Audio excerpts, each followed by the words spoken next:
தற்போது நம்முடன் செய்தியாளர் நௌசாத் இணைகிறார். வணக்கம் நௌசாத். திரையுலகிற்கே ஒரு பேரதிர்ச்சியாக இன்று காலை இயக்குனர் பாக்யராஜ் மறைவு செய்தி வெளியாகியுள்ளது. அவருக்கு பொதுமக்கள் அஞ்சலி செலுத்தும் விதமாக நுங்கம்பாக்கத்தில் உடல் வைக்கப்பட்டுள்ளது.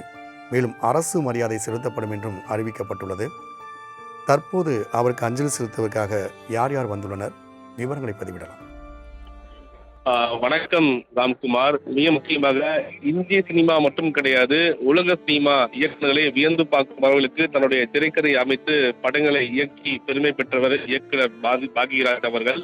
மிக முக்கியமாக சொல்ல வேண்டும் என்றால் பல கதாபாத்திரங்களை உருவாக்கியுள்ளார், பல பேருக்கு வாய்ப்புகளை வழங்கி இருக்கிறார். அந்த அடிப்படையில் நேற்று கூட நடிகை குஷ்பு அவர்களுடைய இல்ல திருமணத்தில் பங்கேற்றிருக்கிறார். இன்று காலையில் மிக முக்கியமாக நடைப்பயணம் சென்றுவிட்டு இல்லத்திற்கு வருகை புரிந்த அவர் சட்ட நேரம் சோபாவில் அமர்ந்திருக்கிறார்.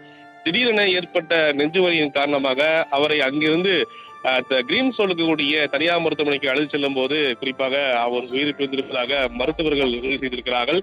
தற்போது அவருடைய பூத உடலானது அவருடைய இல்லத்தில் வைக்கப்பட்டிருக்கிறது. குறிப்பாக ஏராளமான நடிகர்கள், இயக்குநர்கள் இங்கு வருகை புரிந்திருக்கிறார்கள். உடலுக்கு அஞ்சலி செலுத்தும் காட்சிகளை நம்மளால பார்க்க முடியும். வரக்கூடிய திரைக்கலைஞர்கள் அனைவருமே கண்ணீர் மல்க வரக்கூடிய காட்சிகளை பார்க்க முடியுது. குறிப்பாக அவருடைய சிஷ்யன் என்று சொல்லக்கூடிய பார்த்திபனாக இருக்கட்டும், முன்கூட்டியே வந்து அவர்களை ஏற்பாடு செய்திருந்தார். குறிப்பாக கண்ணீர் மல்க அவர் குடும்பத்தினர் ஆறுதல் தெரிவித்தது கூட பார்க்க முடியுது.